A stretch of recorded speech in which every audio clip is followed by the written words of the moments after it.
Vempalli police స్టేషన్పై రాళ్లతో దాడి చేసిన వారిపై దాదాపు 150 మందికి పైగా కేసులు నమోదు కావడంతో పక్కీర్పల్లి గ్రామస్తులు ఊరు వదిలిపెట్టి అజ్ఞాతంలోకి వెళ్లిపోయారు. దీంతో పులివెందుల బీటెక్ రవి మాట్లాడుతూ ఎవరైతే పోలీస్ స్టేషన్పై రాళ్లతో దాడి చేసి ఫర్నిచర్ ధ్వంసం చేసి ఉంటారో వారిని మాత్రమే పోలీసులు గుర్తించి కేసులు నమోదు చేస్తారని, అమాయకులపై ఎటువంటి చర్యలు ఉండవని అన్నారు.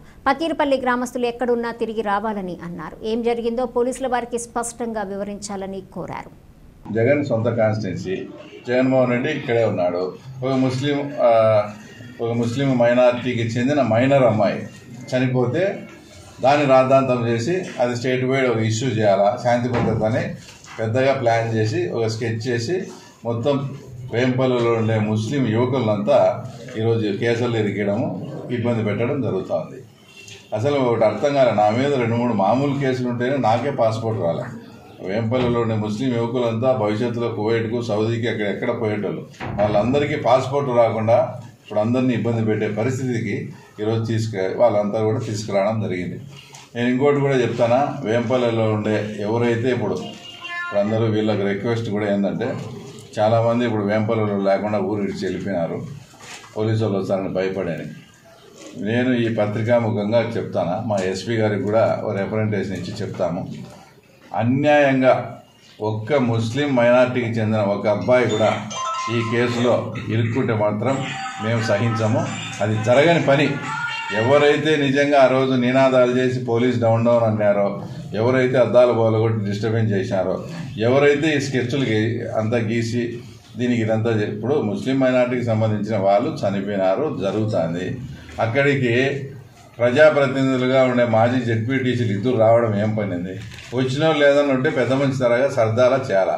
వాళ్ళ సమక్షంలోనే దాడి జరగడం అంటే ఇది ఎక్కడికి పోతుంది అంటే, జగన్మోహన్ రెడ్డి వస్తున్నాడు ఎంతసేపునే దీన్ని ఒక సింపతి గ్రౌండ్గా చూపించి రాష్ట్రంలో శాంతి భద్రతలు ప్లస్ ముస్లిం మైనార్టీల మనోభావాలు దెబ్బతినే విధంగా చిత్రీకరించాలని చేసిన విశ్వ ప్రయత్నంలో భాగమే ఇది.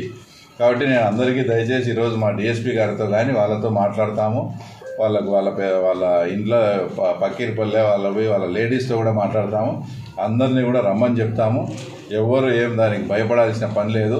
ఎవరు దీంట్లో ఇన్వాల్వ్ అయి ఉంటారో వాళ్ళు కూడా, మీరు కూడా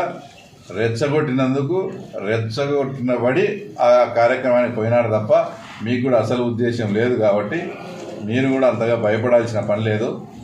రండి, ధైర్యంగా ఏం జరిగిందో, ఆ రోజు ఎవరు రెచ్చగొట్టారో, ఏం జరిగిందో కూడా మీకు తెలిసిన సమాచారం కూడా చెప్పండి.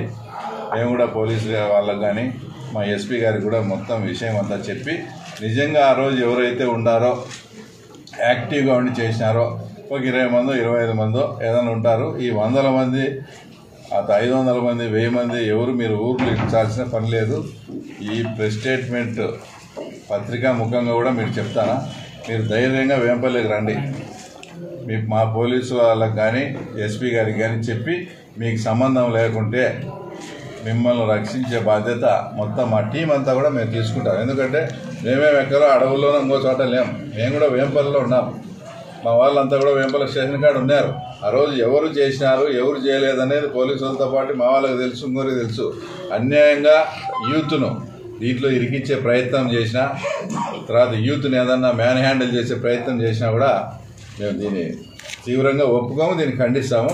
కాబట్టి వేంపల్లిలో ఉండే ముస్లిం సోదరులంతా ధైర్యంగా ఎవరి ఇళ్ళకి వాళ్ళు వచ్చి ఆ రోజు ఏం జరిగిందో కూడా చెప్పండి.